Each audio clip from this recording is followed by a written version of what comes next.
Hey, welcome to the TPP channel. Today I have a Beelstar deck profile for you guys, and with me I do have the handsome pilot Shang with me. Now he actually played Beelstar since BTO 6, so it's been a long time and he has been playing it quite consistently up till today. So thank you Shang for joining me today to go through your list. So let's start off with the Digitama first. Yeah, thanks for having me. So for Digitamas, I think it's quite standard since the beginning. We play four of the BT3 Demi-Meramon. So when he gets deleted, I get to draw one and discard one. It basically builds towards the win condition of the deck, which is to trash as many 7-cost options as possible to make the most of your Beelstar value. Then for the 5th Digitama, it used to be a Xiaomon because I needed the Vengeance to clear some things, but I think in the current meta, when something has got onto the board, it has done enough damage, so the Xiaomon is a bit useless, so I look for another option, and this seemed to be pretty good. When attacking, you get to discard a card from your hand to gain 1000 DP for the end of the turn. Sometimes some people might feel it's a bit like counterintuitive because you don't want your Eismon to gain too much attack because you want it to die. But actually, the 5k threshold is not bad for being able to trade with blockers, especially against Alphamon and Grandis Quagamon, where they have 5k blockers and they try to block to preserve their security so that you don't pressure them too much, and the extra 1k actually helps sometimes to force them to trade the body. Yeah. Okay, thank you so much for the insights of the Digitama. So now we'll move on to the rookies itself. Sure. So I think for Beelstar, the mainstay for rookies has always been 4 BT2 Gabumons. Because similar to the Demi-Meramon, when deleted, you will draw 2 cards and then discard 1. So it's quite powerful, especially when they stack the top of an Eismon Scatter mode, which is like the line you want to build all the time, because it's basically a draw 6, discard 4, which is it's great, safe, right? Yeah, you get to cycle through more than 10% of your deck, and you drop 4 options straight away. Yeah, so there's never a reason not to play this Gabumon in this deck. Definitely. And then I think 4 Gazimon is also really important in the current meta. A lot of decks are evolution based and they use memory boost to try to dig for their pieces, and then after that burst you down on a huge turn. And being able to consistently access Gazimon on the board helps you to lock your opponent down in terms of the kind of plays they can make. If they want to blow up the Gazimon, usually that costs memory, which then is compensated. So it basically forces removal from your opponent and prevents them from making huge plays by popping memory boosts. Okay. And then I think the interesting part is that I also run 3 Gazimon X. I actually picked this up from a few Japanese lists that I saw, and at first I doubted it because I felt that milling is quite a inconsistent way of trying to get more options in the trash. And also, by evolving over the Gazimon, you kind of remove that memory blocking effect, so I thought it was a bit counterintuitive. But after testing it out a bit, I realized that because of the 0-cost evolution, you get to in effect draw 1 and mill 3, which is actually a lot better than just milling 3, because you get to see 1 extra card in the deck. And then being 3k means you can trade over some rested 2k rookies, and then if you swing into security and it dies, usually you can then nailbone the Gazimon underneath back again. So it's, in practice, is actually not too counterintuitive in terms of keeping the Gazimon locked on the board. And yeah, basically this card reads 0 cost, draw 1, mill 3, which is, I mean, anything that costs 0 is always great. Yes, so definitely. So yeah, as you mentioned, because you don't really want to swing the Gazimon at the security, so evolving to a Gazimon X, you do gain the, I would say, confidence to swing at security because you did your move, that kind of thing. Let's talk about level 4. Oh, there's 2 more level 3s. Okay, step. Alright, yeah. My bad. So this card, Drakmon, is actually super important, and I think that maybe not enough players play this because actually with the most important card in this deck is actually the 1-cost option, Calling from Darkness, because it allows you to refill your hand and recycle your Beelstarmons in case you mill them or you're forced to use them early. Right. And the 1 copy allows you to make an infinite loop, because as long as you have 1 copy of Calling from Darkness, you can choose to target this guy as one of the 2 targets, and then you can play him again to bring back another copy of your Calling from Darkness. So I think you definitely need to play at least 1. I think I saw some lists in Japan even play 2 of this, but I think not playing any is definitely incorrect. Understand. Yeah. Can. then finally, the last rookie is this guy, Psychmon. When I first played this deck in this meta, I found myself having to play around opposing Dexmon a lot, because with multiple Beelstars, you call back a lot of level 3s and level 4s, which is basically Dexmon food. And this card really helps to shut down the matchup, and just nice having one of them as well. It's like you definitely only want one, and you will either discard it or mill it from your deck with how aggressively this deck mills and discards. So you just need to like end the turn by calling this onto the board, and then it not only plays around Dexmon, it also works against the mirror, because one thing is that if you cast a lot of Beelstars, your opponent can kind of crack back and play a lot of Beelstars of their own. So this card is really important. And one final mini interaction, I guess, is that it also stops Avenge Kit from having a reduced cost, which is a huge problem for this deck. I'm not too sure how much it actually swings the matchup, because I still think Avenge Kit still wrecks this deck, but I would imagine it does help. Definitely, because it does give you a lot of memory to, I would say, come back with, instead of just a zero cost Avenge Kit. So second one definitely does help. Yeah, and if you can lock them on one memory, they can't even play the Avenge Kit one. So yeah, so again, tech choice that I think is pretty relevant in the meta right now. Let's move on to the level 4s. Right. Level 4s, every purple deck's favorite best friend. Icemon Scatter Mode. It's a graceful charity on a stick. Gets to take a security. Now it's not so bad, because in previous metas with like blue hybrid, if this card didn't die to the security check, it was vulnerable to getting bounced back to the hand, which is a huge tempo loss. But currently in the metagame, there is not much bouncing or bottom decking from the top tier decks. It's either DP minus or Devolve or Destruction. Devolve, you can play around it by just hard calling this with 4, which is fine. But yeah, this on top of the Gabumon on top of the Digimon is what you want to see. Yeah, and like basically this card is like the soul of what makes Beelstar currently playable. Right. Yeah, you have to play 4. Okay, no doubt. Yeah. The other level 4s, I play 4 of them. 2 blockers. This is actually also really important right now. Not so much against Grandis, because they have to rest. They can just rest your blocker, but more so against Alphamon to complicate the board state. If you call back level 3s and let's say with Nailbone you call back like a Gazimon and a Scatter Mode, it makes the decision very easy when they evolve into the deck Storu Greymon to just delete the Gazimon and then activate their memory gaining effects. But if you call back a blocker and a Gazimon, it makes the decision very difficult, because if they blow up the Gazimon, they will lose out on maybe 2 or 3 checks for that turn, because the blocker's on the board. But if they blow up the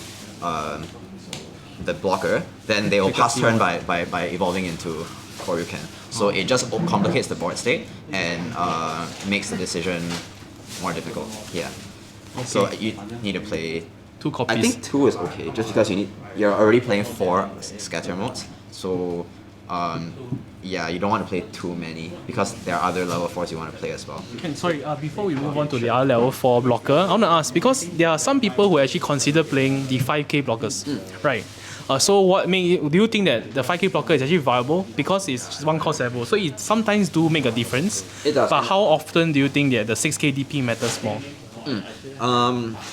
What I do like about the 6k, which is quite niche now, I guess, is there are some Digimon with like a 5k destruction. Right. So just for example, Rapidmon has a 5k minus 5k DP effect. So it ensures that they need to commit one more thing, like either a Tamer, tapping or something, to get rid of my body. And it depends. I think it really depends on the meta. If let's say the meta destroys based on play cost instead of DP, then I can see myself playing Devimon instead. But currently it seems to be more DP related. Right. Yeah. So Evamon seems to be Can. I mean, especially when you do Newborn from the drop zone, the 1 cost the cost evolution don't really matter too much then. Correct. So the DP really mattered more. Yeah, it's either DP or play cost. So depending on which one is more important. Definitely. Okay, so we move on to the last level 4, I believe. 2. Actually, 2 more level 4. I have 1 on each. Most people play 2 promotes. Right. But in practice, what I find is that the current pace of the game is too fast that you don't really see yourself playing 0 cost Beelstar very often. Right. And because of that, attacking directly with a rush is quite rare. So, but you still kind of need one for the option, because at the end of the day, Beelstar is a toolbox deck, and you can afford to play a bit like jankier ratios, I guess, because you can access everything from your trash anyway. Okay. Doberman is actually a really important card. It's basically a 5th scatter mode.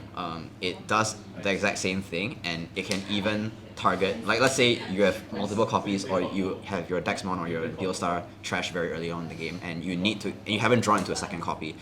This card will allow you to get it back without having to dig into your deck further. So if I could play more of Doberman, I would definitely play Doberman.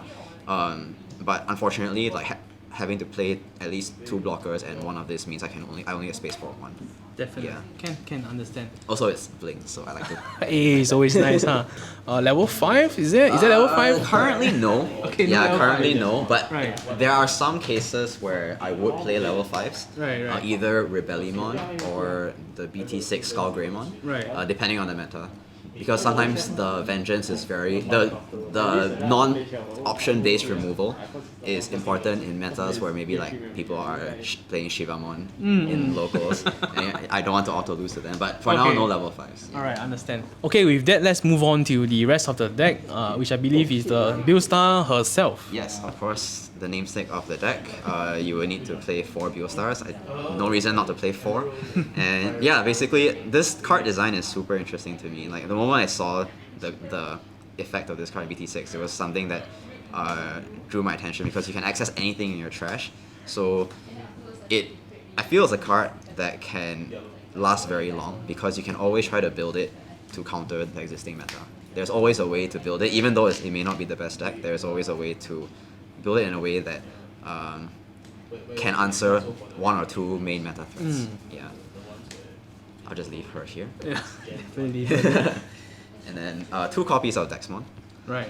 For the level 7s. This card is really like everything that Beelstar could have wanted in a card. The ball white, right? Before this, Beelstar had basically no answer to armor.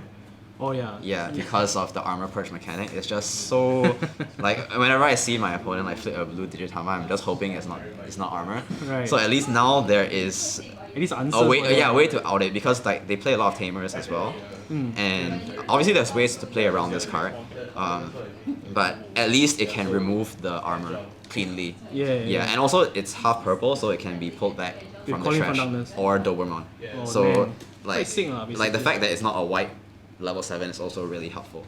Okay. Yeah, Can. 2 is the sweet spot, because Alright. I think someone mentioned before in one of your videos, like playing too many is not good, because it's a card that's quite easily played around once people know you have it in the deck. So you don't want too many, because it'll break, but 1 is too few. So 2 seems to be okay. Okay, for now. 2 seems to be the best number. So let's move on to the options, which is basically what makes a Beelstar deck.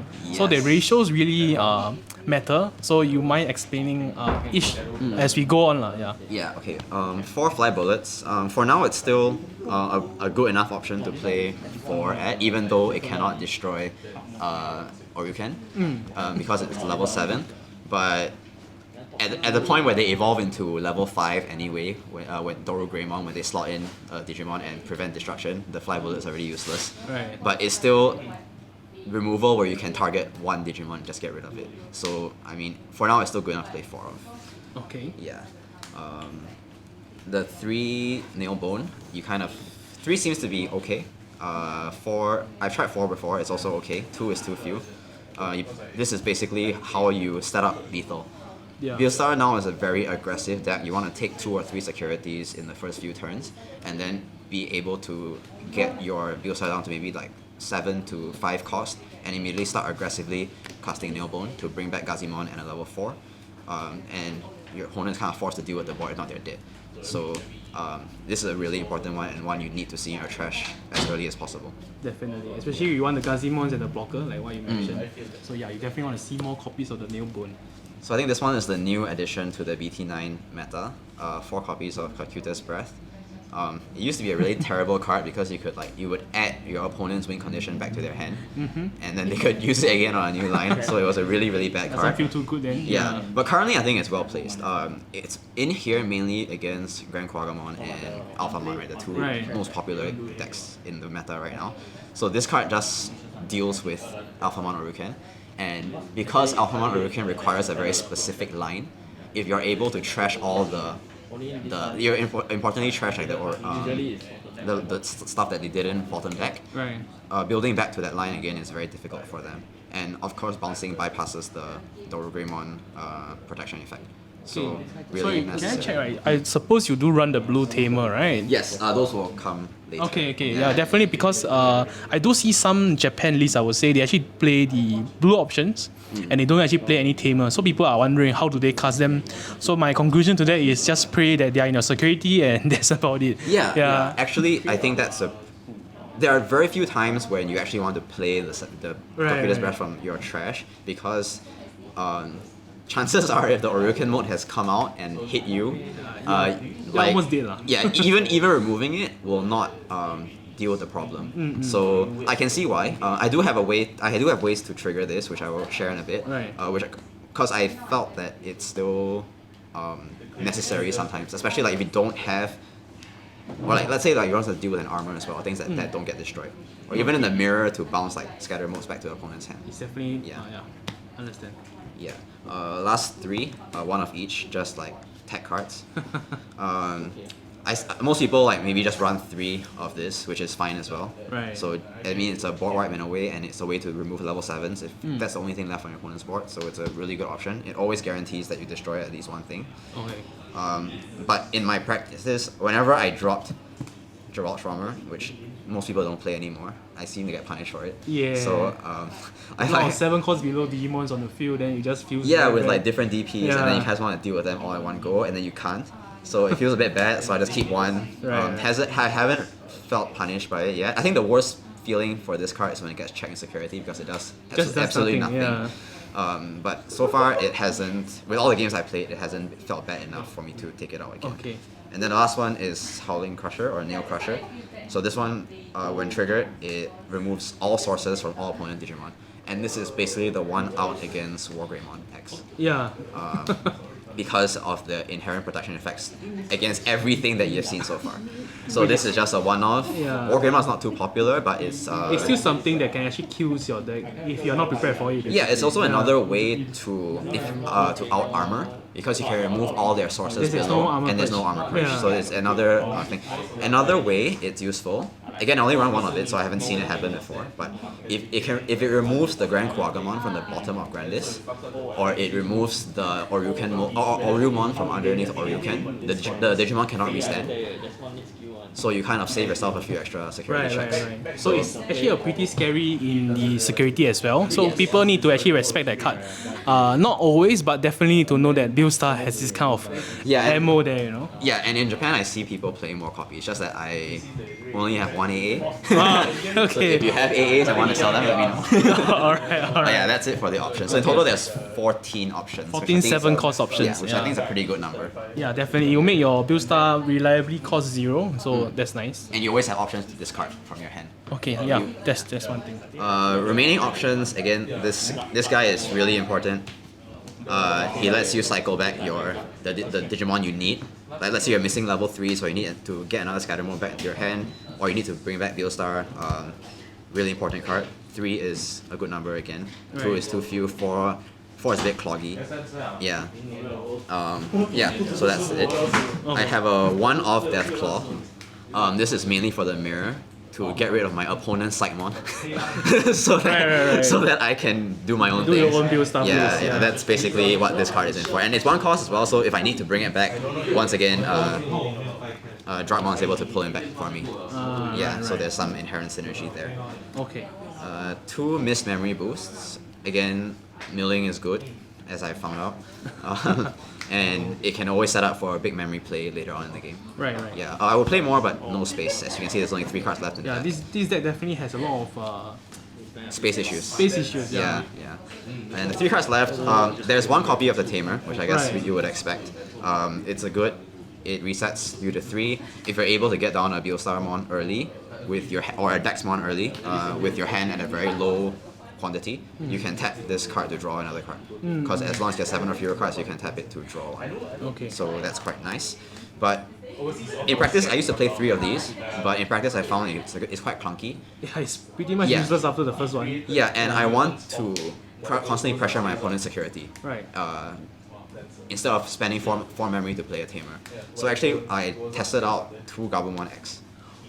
Ooh. Yes. Okay. So this is something spicy new. stuff. Yeah. So Gabumon X obviously can evolve over Gabumon. the Gabumon because there's no color restriction there. Right. So it not only it's really only there to activate the blue color options. You really don't want to evolve this for no reason. So the only 2 cases I will evolve it is 1 when I need to cycle for an extra card when my hand is bricked, or 2 I really need to use my computer spread that turn. Right. Because the searching effect is not optional, it's mandatory, and there's no legal targets in the entire deck. So you definitely just put 3 top cards to the bottom of the deck. Correct. And if you see Beelstar in there, you're pretty much screwed. or even like if you see Beelstar or like 7 cost options, it Yeah. feels really, really bad. So I think it's really wrong to ever evolve into this card, but it's necessary and there's space for it. I just treat it as Tamers that I don't want to play.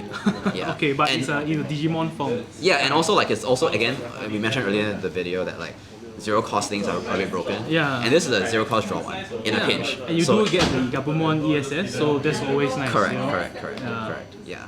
Just watch out because like if you do this then you cannot evolve into a purple level 4 anymore. So there's a lot of like thinking to do with this deck.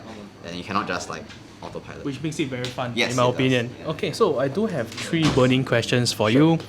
The first one, right?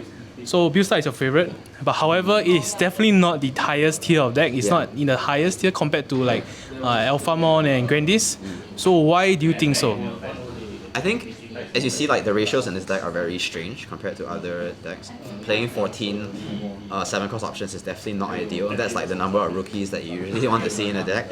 So you definitely have games where you open hand and you have like 3 to 4 7 cost options with no way to cycle them out of your hand. Right. And that just feels bad. And so like those inconsistencies kind of stop this deck from Being too good. good. Yeah, which I think is a good thing. Right. It makes fewer people play it. So I get to spring surprises in tournaments, which is nice. Definitely a very fun way for you. Yeah, and yeah, it keeps things interesting. I think the fact that it's an anti-meta and it's never really a meta deck means that you never really get bored of playing it. That's because true. there's always a different way to play it depending on what's in the meta. That's true. I mean, since you have been playing it since BT6, so that's like almost a good half a year or at least a year Almost away a already. year. Yeah, almost a year Yeah, already. yeah. Okay, so moving on to my next question. What do you think is the worst matchup, for the Beelstar deck? I probably War Grey. Wargrey X. Again, that deck can break because it's not very consistent. So Right. that's kind of what you're hoping for when you play against that. But the moment they have like their protection effects online, you can basically hope for Howling Crusher or you can scoop. Okay. Yeah. That's fair enough. So Wargrey X or Wargreymon in general is your worst matchup. I would think so. Ken, so I do have one last question for you. What do you think of the meta currently for you? I mean, the meta as of today, the new starter decks were just released yesterday, so looking forward to see how Ragnarlord and the new Jesmon decks can shake up the meta. Personally, I don't mind it so much. I know there's been a lot of like negativity surrounding the fact that like Alphamon, Orican, and Grandis are the 2 strongest decks. Yeah. But and like because like when people lose, they feel like it's because they've bricked and they can't do anything. Right. But at the same time, I do feel that there is actually quite a lot of decision making to be made because like you have to identify your win conditions based on the current board state and how you can get to that before your opponent. So sometimes that means like maybe hard calling when you're not meant to, because if you don't do it, you will lose the game anyway. And I think that allows for a certain degree of skill expression, which is always very nice. If players just aim, this might seem like a bit of a call out, but if players just aim to autopilot to build their perfect line every single time and then complain when they break and they can't win, then I think that's, yeah, I mean it sucks, right, that the game is inconsistent in that way, but I think at the same time, like sitting back and complaining that, oh, you bricked is not a great way for your own mental state in terms of enjoying the game as well. Right. So you always got to try to play to win, right? And even if that means that you make a quote-unquote bad play, like hardcasting a level 4 or level 5 from your hand, just to try to bet on the fact that your opponent has no answers. Because at the point in time, if you don't do anything, you're probably going to lose anyway. So just try to play to win, and if it doesn't work out, then at least you did what you could. Okay. But I guess that's my take, that it allows for that skill of expression, and players who are able to identify those win cons where it doesn't rely on that perfect line to get the win. I think those are the players that will always do well in this format. Understand. Thank you so much, Sheng, for actually sharing with me a very comprehensive Beelstar deck list. Thank you guys for watching till the end, and do consider subscribing, dropping a like and a comment if you guys do enjoy the content.